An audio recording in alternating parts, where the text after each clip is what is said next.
Welcome to Conversations with Big Rich. This is an interview-style podcast.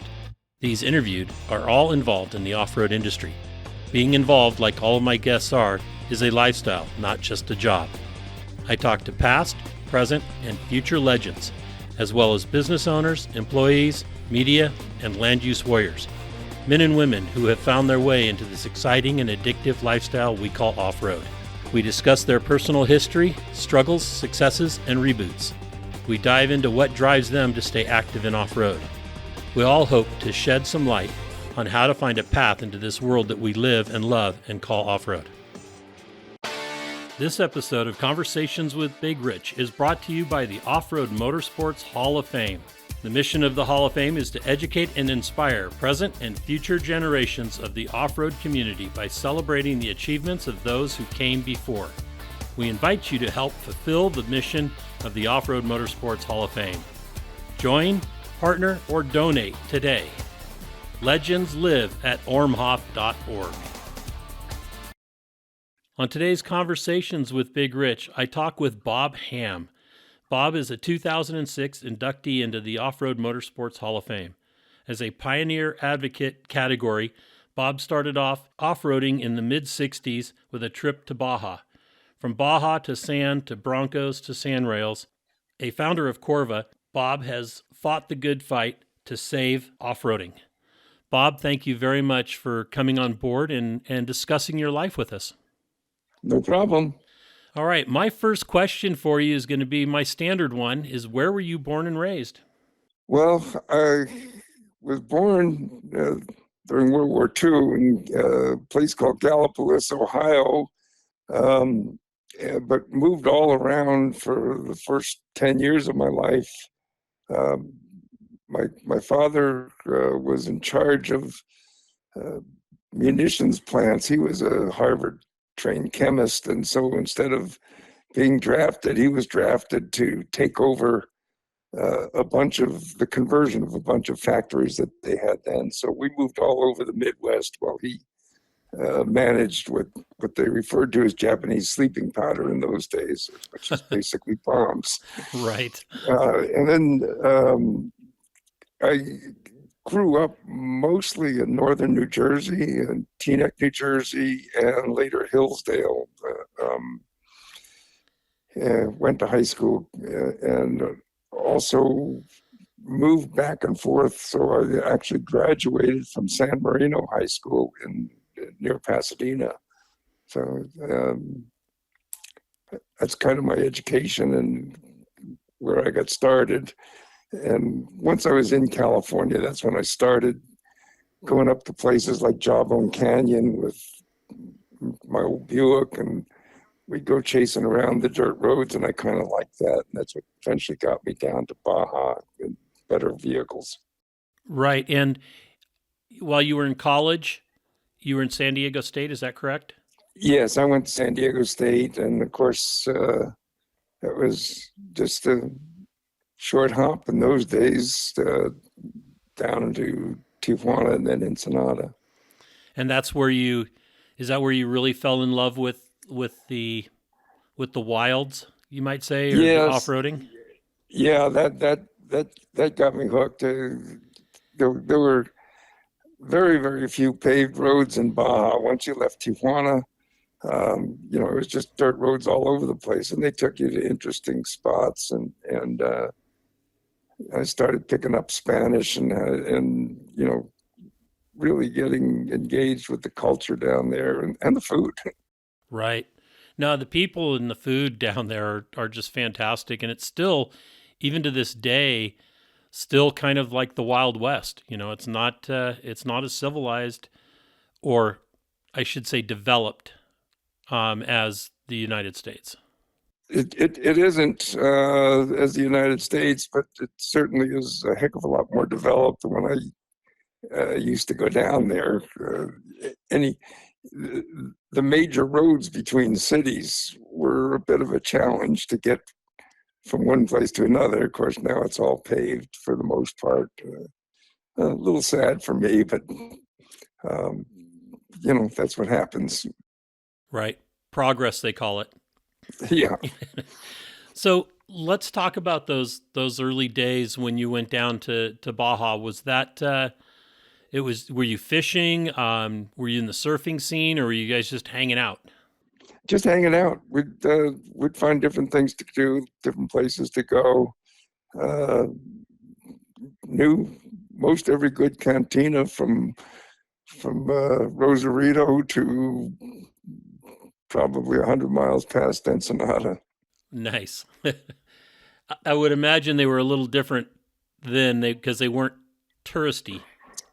That's correct. There was you kind of had to speak a little bit of Spanish at least just to get along because uh, unlike today where there's English spoken in almost every establishment that caters to Americans, when we were going to some of these places, they really hadn't seen or had many customers from the United States. So, we were sort of a curiosity just as much as they might have been to us.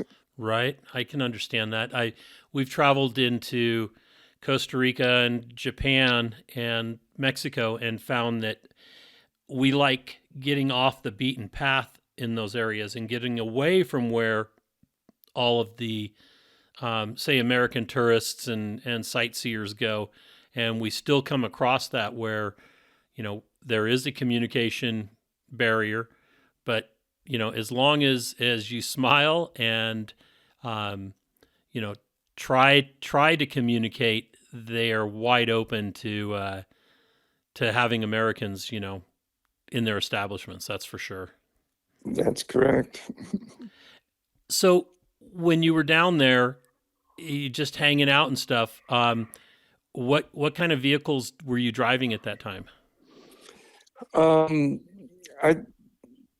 had a 1969 Bronco that I brought brand new and did a lot of travel in it around just about every place in Baja. And then as time went on, I picked up different vehicles. I've had Baja bugs that I took down there and sand rails and so on. Just kind of grew up with a different off-road vehicle every few years, just because I either wanted to go different places or wanted more horsepower or more capability. Okay. And when you went down to Baja, did you get into the racing aspect of traveling in Baja? Didn't race well, except for a couple of times. I pre-ran with a friend of mine that was in the races, and I'm also a member of Checkers, which is the best off-road vehicle pit club, off-road racing pit club that there is in Baja or the United States. Okay. And how many times or was there like a long stretch of period where you went down there for the races, or was it just kind of hit and miss?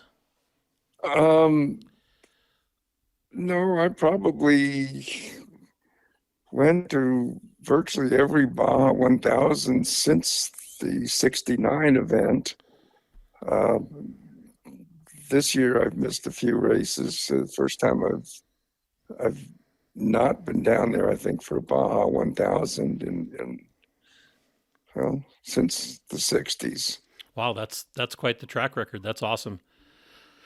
And did you have a chance to meet a lot of the racers, or did you kind of stick with your pit crew? Stuck with my pit crew. I've met a whole bunch of them off and on over the years, and a lot more as a result of being inducted into the Off-Road Hall of Fame in 2006. Been on the board of directors with some of what were once my idols and so on. I got to know them pretty well. Working with them on various boards and commissions or committees with the ORMHOF. Well, that's awesome. And when you, as you were down in Mexico and then wheeling going off-roading here in the States, you did a lot of stuff on in the beach areas, the Pismo and some of the areas that are now closed. Is that correct? Yeah, that's what kind of got me started with CORVA. We started hearing a lot of noise about that Pismo Beach was in trouble and getting close to being closed, and we'd already lost places like up around Fort Ord, Marina Beach, and there was the sand spits at Morro Bay, little places that we used to be able to go, and one by one they were getting closed down. So that's when I started working with a couple of other folks that I knew from going to places like Pismo, and first I was a member of a dune buggy club. There was dune buggies and Jeeps called the Los Aventureros. And we tried to join the four-wheel drive association because I knew that they were beginning to do some work in land use advocacy. And they turned us down because in those days, a club had to be 100% 4x4. And since we were sort of a bastard organization, I guess you'd say, with dune buggies as well as 4x, they said we weren't eligible. So that's when we got really serious about forming CORVA, and so we found other dune buggy clubs and other groups that were interested and not otherwise aligned with the Four-Wheel Drive Association, or were perhaps members of AMA District 37 or 36, but were in those days all the AMA groups were mostly doing was racing and not so much land use advocacy. So we formed a confederation, and gradually we were certain enough that this is the direction we had to go. So we did form CORVA and incorporated it in 1971. And then we got involved with getting bills written. The very first one was the Off-Highway Vehicle Act of 1971 that created basically created an off-highway vehicle program in California, and moved on from there. Eventually found out I was pretty good at the legislative stuff. And so when my employment moved me to Sacramento, I kind of wound up eventually getting a job with the legislature, and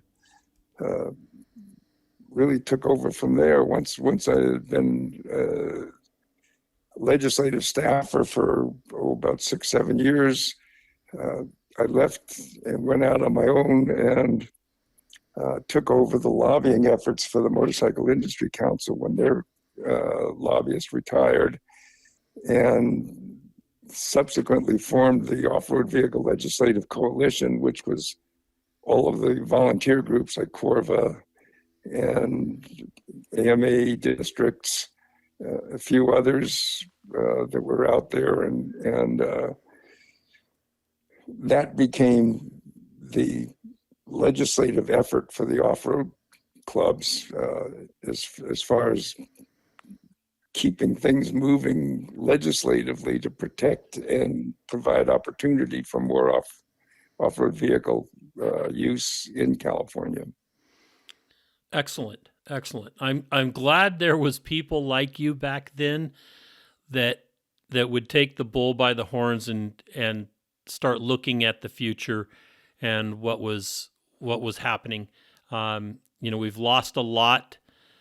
Even with all the work that has been done, and I can't imagine that we'd have probably any open spaces to off-road in had you guys, back then not gotten organized and started on the land use efforts.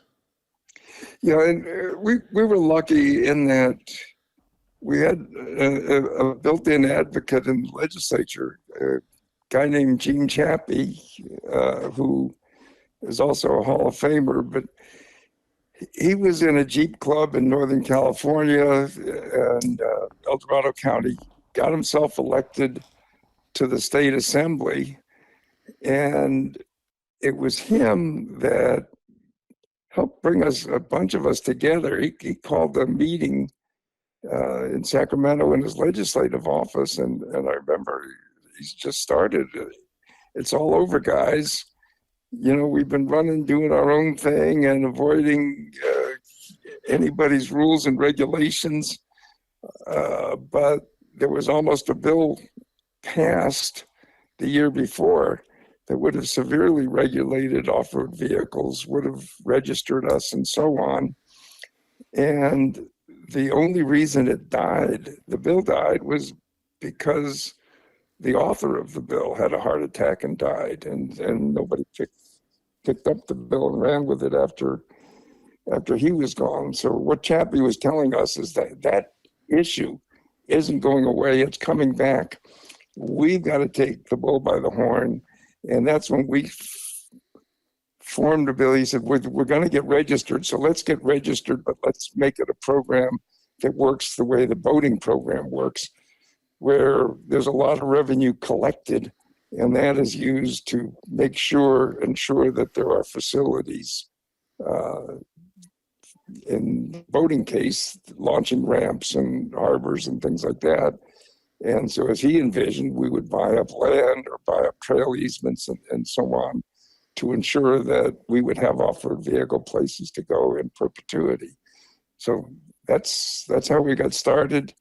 And Assemblyman Chappie actually enlisted the support of an environmentalist-leaning assemblyman named Ed Seeberg, and so that's why it's called the Chappie-Seeberg Act of 1971 that set up the green sticker program that kind of got things started. Huh. That I didn't know that. That's awesome. That is awesome that he was able to get a liberal-leaning or environmental-leaning representative to help as well. Yeah, they when I first started around the legislature, that was common practice, was to get major bills done. You get both sides that were in the fight and said, okay, you know, you hate us and we hate you, but we know something's got to be done, so let's figure out what we can agree upon. And in this case, it was something that certainly had legs. It's still there today as the model off-road vehicle program in the States. Yeah, true. That's how we have the off-road or the state vehicle recreation areas, like Prairie City and some of the others. That's important. Yeah, it was that bill that started it all. Yeah, it's too bad that here I'm jumping on the politic box, but you know, it's too bad that we that's a lost art form of working together. It seems to be, and it's a shame. I enjoyed working in that environment when I worked for the legislature. I think one of the things that I mentioned in one of those articles that Judy Smith did was there was a time when we were having difficulty getting some attention from some of the environmentalist-leaning legislators.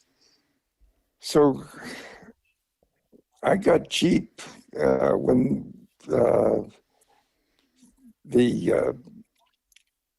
SCORE was going to have the first time they had the safari class, which was a timed event and not a straight out race.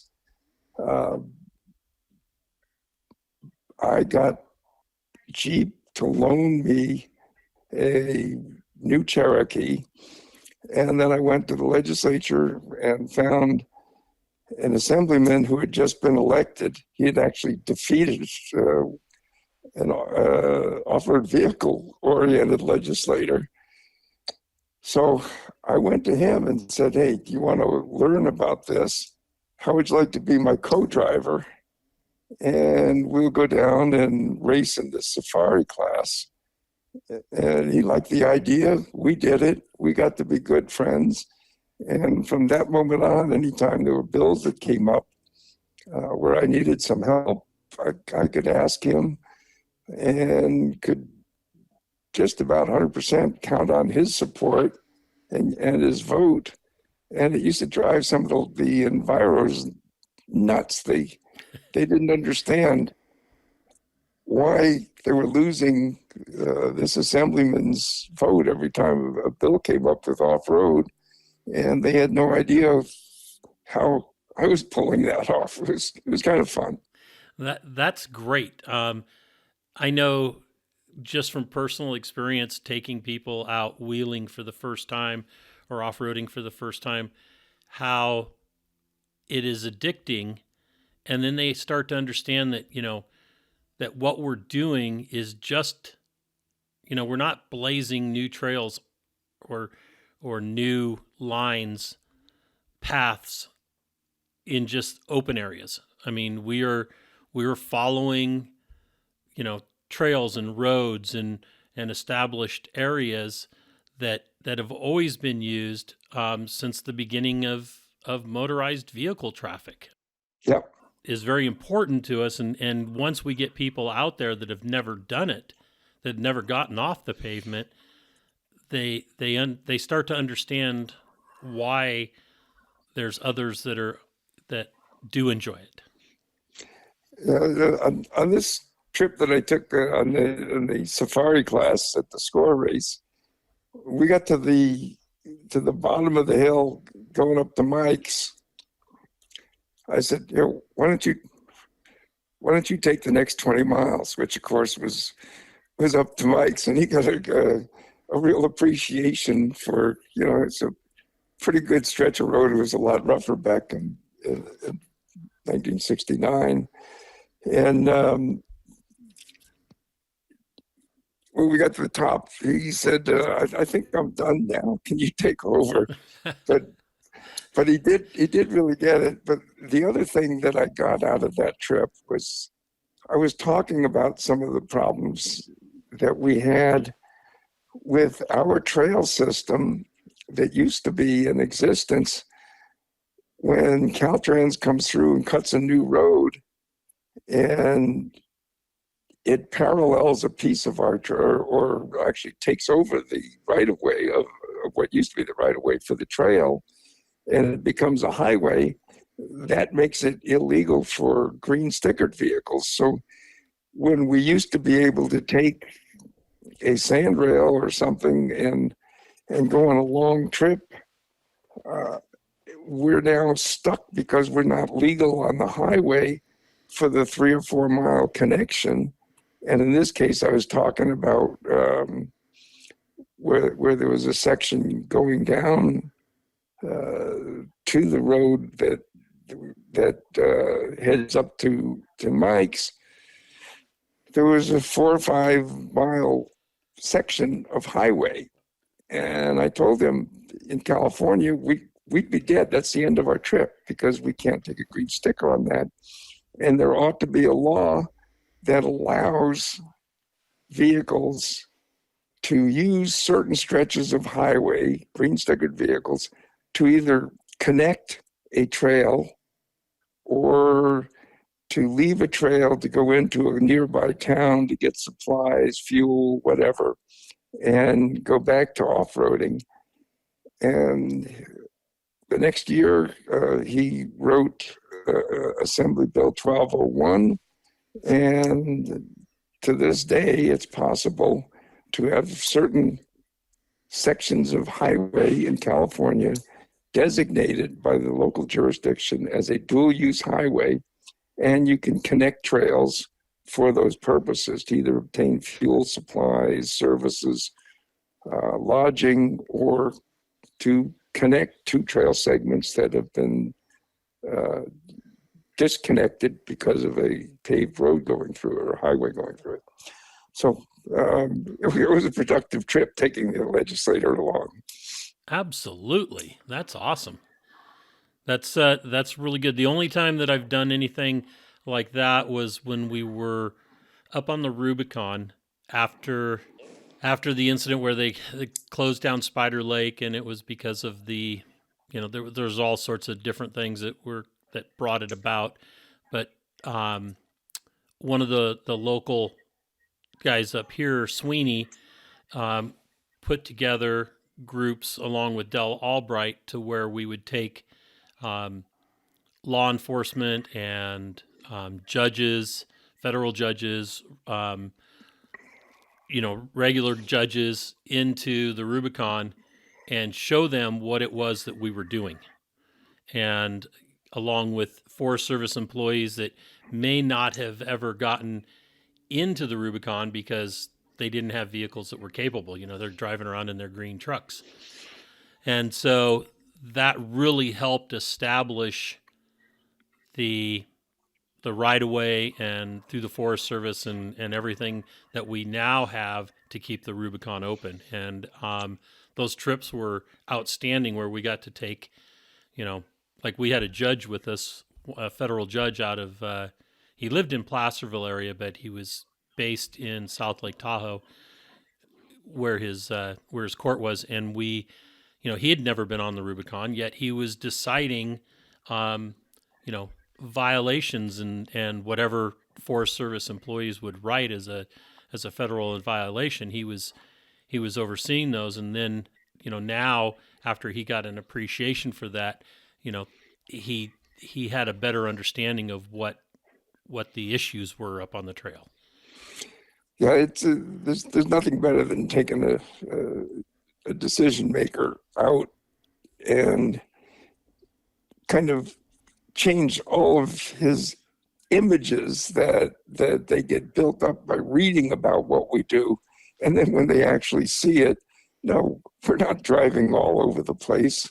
We're sticking pretty much to the trails, because to do otherwise would be nuts. It's difficult enough just to stay on the trail and make it through there. But when you start going cross country, you're really asking to have your vehicle become a permanent piece of the landscape, because it's going to get stuck and difficult to ever unstick. Right. So eventually you ended up working in the Reagan administration when Reagan was governor of California. Is that correct? Yeah, that's how I got to Sacramento. I was working for an oil company and in the pricing department, and then there was the Arab oil embargo and the shortage, and fuel was allocated, so pricing became not a very difficult thing. People would pay whatever they could just to get it. So it became something that the state needed to run this allocation program because of the shortage. And I happened to be in Sacramento on some other business for the oil company. And they asked me, we're kind of looking for somebody who understands this stuff. Would you be interested in coming to Sacramento and helping us put together the allocation program? So that's how I got hired into the Reagan administration to run that program for the last I guess, year and a half of the Reagan administration, and then into Jerry Brown's era. And you were able to stay there through part of Brown's administration?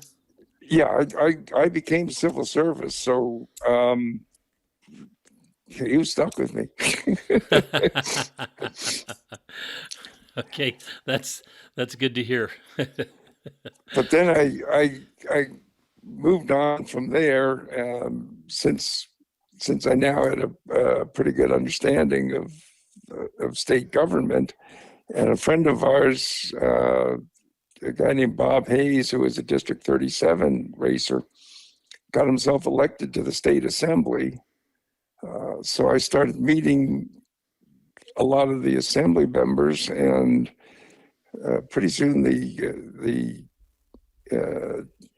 Republican minority leader in the assembly asked me to come to work for the Republicans, and so I actually worked for the legislature for about 6 years before I moved on and started lobbying.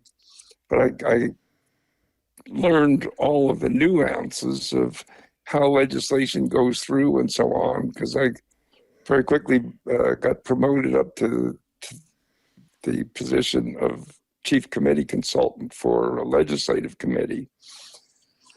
And that gave me a great background then to when I decided to go out and lobby on behalf of the MIC and the Off-Road Vehicle Legislative Coalition. I was pretty well skilled in the nuances of how bills actually really got through the legislature, as opposed to the brochure that you get when you walk into a legislative office in Sacramento. It says how a bill becomes law. Well,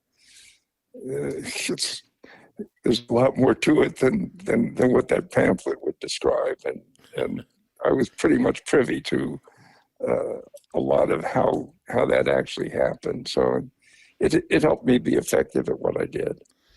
Right, because there's a lot more wheeling and dealing going on than what that pamphlet would lead you to believe. Yeah, exactly.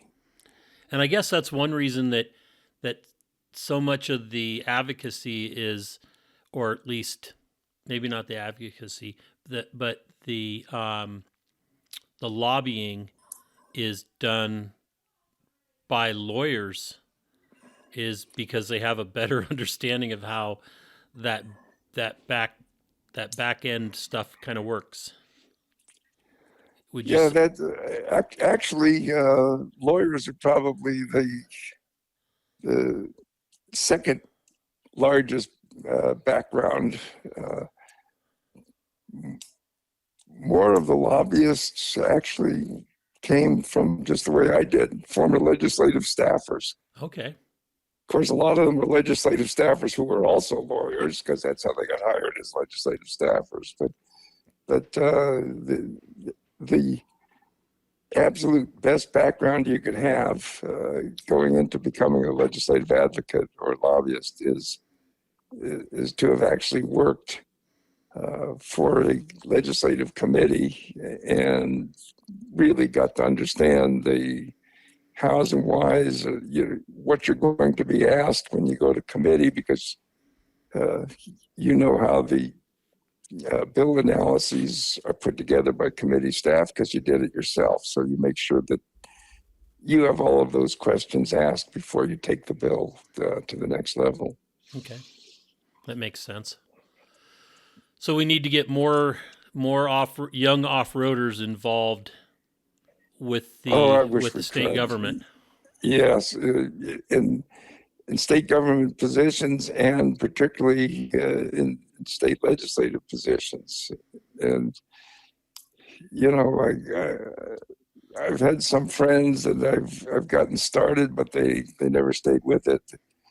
The best way to do that is, if you see an open legislative seat and you see somebody who's running for that open seat who just does not have a current position with the state legislature, get into his office, get on his volunteer staff for his campaign, help him get elected, and then keep hanging around until he hires you, and begin learning the process. But you've got to get into that system, and the easiest way is to help somebody get elected.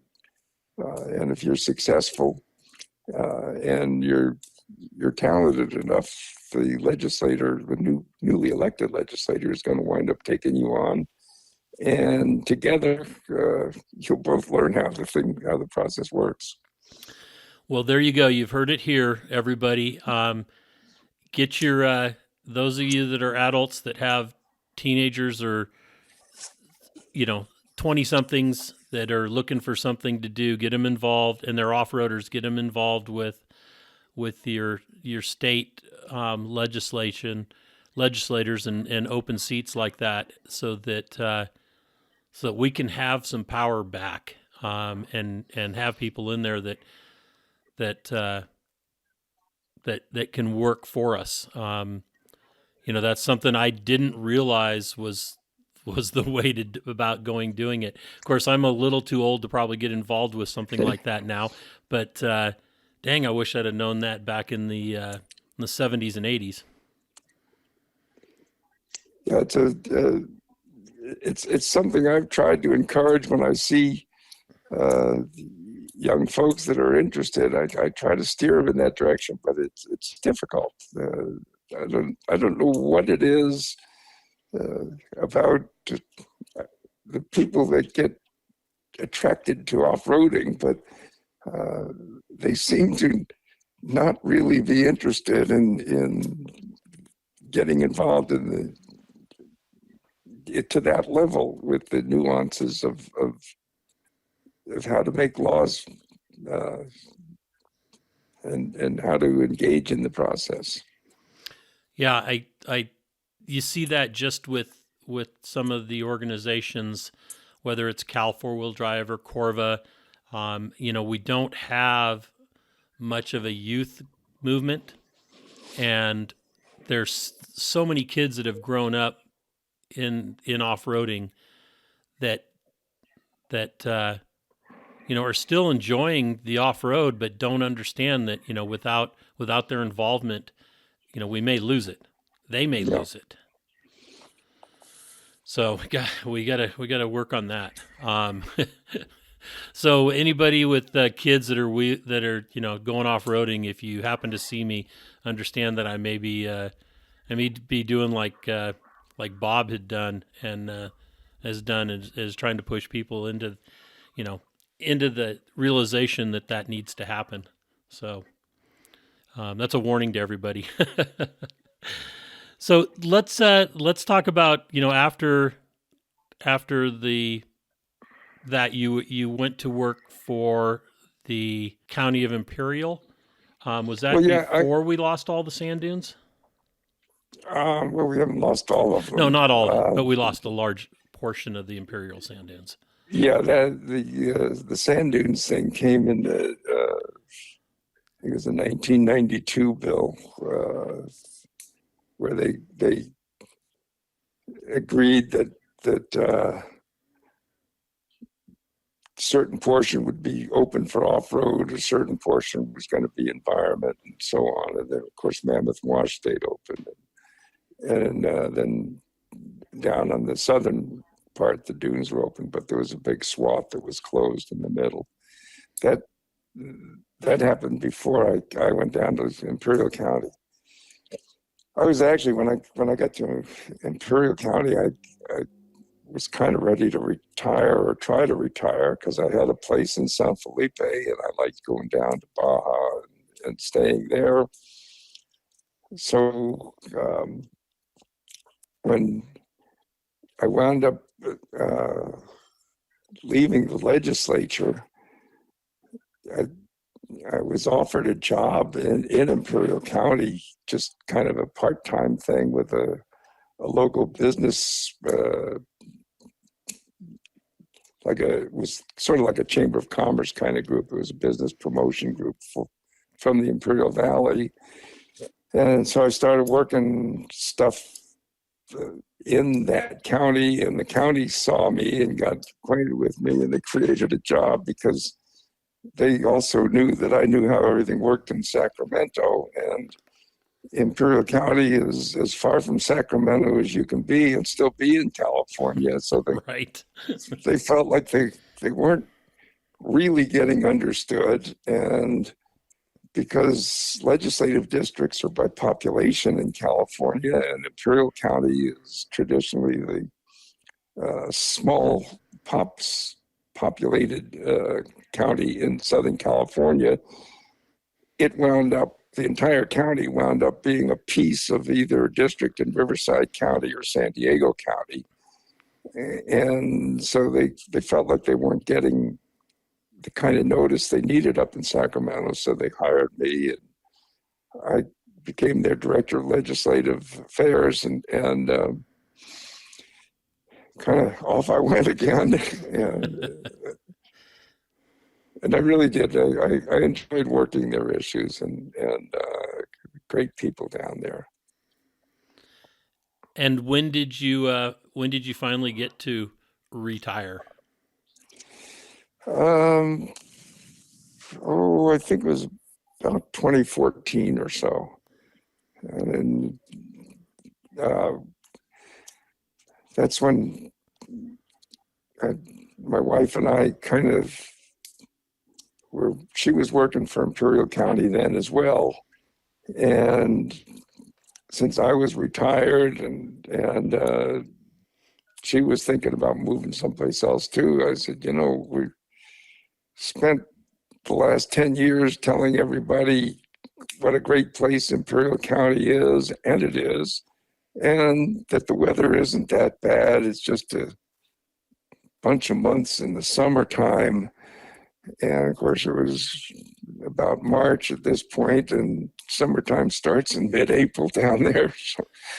So we started thinking, that always sounded nice, but it really would be nice to be someplace that is a little more temperate. And so we drove around and found Oceanside, and so we've been in Oceanside ever since. Okay. And what at that point did you do to occupy your time? Do you still have the place in San Felipe? No, I sold that. I haven't been to Baja now since so late last year because of health things that are giving me trouble. So it's probably the longest period I've not been to Baja since college days in the mid 1960s. Wow. Sad. Yeah, I would imagine so. I haven't had an opportunity to get down there in the last couple of years as well, and I'm really I've been going through withdrawals on it, you might say. Yeah. So, tell me about being on the board of ORMHOF. What was that like, and how long were you on the board? Are you still on the board now? On ORMHOF? Yeah, I've been Okay. on for a number of years. I enjoy it. It's a good group of people. The organization is great. When Rod Hall founded it, he made it different than a lot of halls of fame, I guess you might say. He does not. One of the things that Rod said more often than anything was, it's not the off-road racing hall of fame, it's the off-road hall of fame. And that's what he wanted. He wanted people who excelled in racing and so on and in their classes. But more importantly, he wanted people that had something to do with the sport of off-roading and help promote it and help make the sport a better kind of a more popular item than just the racing aspect of it. So there's probably as many off-road motorsports Hall of Fame inductees whose role was kind of similar to mine in land use or advocacy or promotion or something else, as opposed to just the guys who drive fast. That's certainly a criteria, especially for folks to get in competition classes, but it is not the singular thing that's going to get you into the Off-Road Motorsports Hall of Fame. Even some of the great ones that if all they did was drive fast, Rod Hall wasn't interested in them, particularly as a Hall of Famer. And that's a philosophy that's carried on, and I think it's a great one.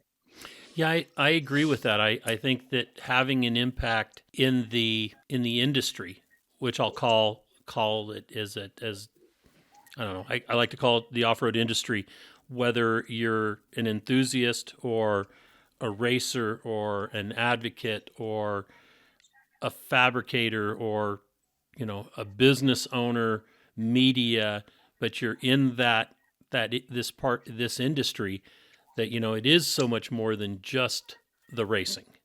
Yeah. And that's important to acknowledge those people.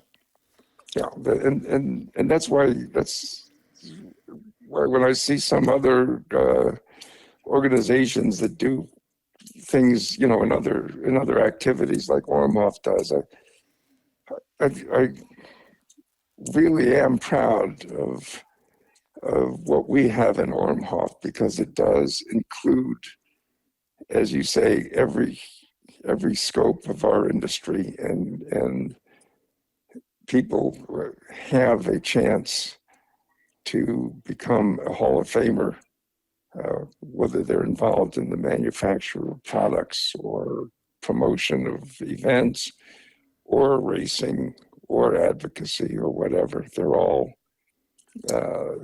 eligible to become Hall of Famers,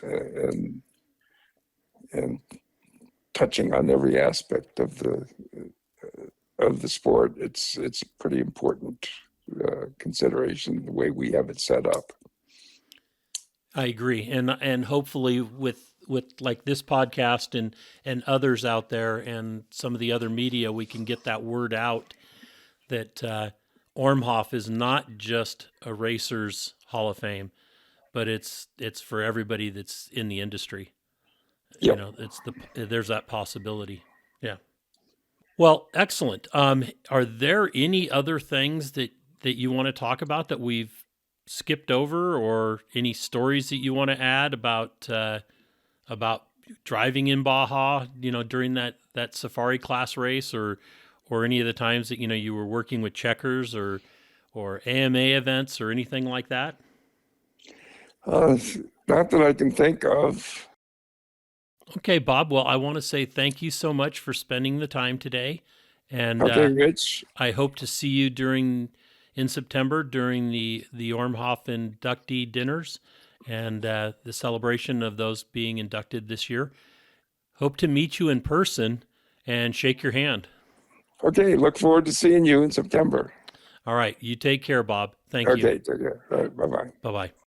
Well, that's another episode of Conversations with Big Rich. I'd like to thank you all for listening. If you could do us a favor and leave us a review on any podcast service that you happen to be listening on, or send us an email or a text message or a Facebook message, and let me know any ideas that you have, or if there's anybody that you have that you think would be a great guest, please forward the contact information to me so that we can try to get them on. And always remember, live life to the fullest. Enjoying life is a must. Follow your dreams and live life with all the gusto you can. Thank you.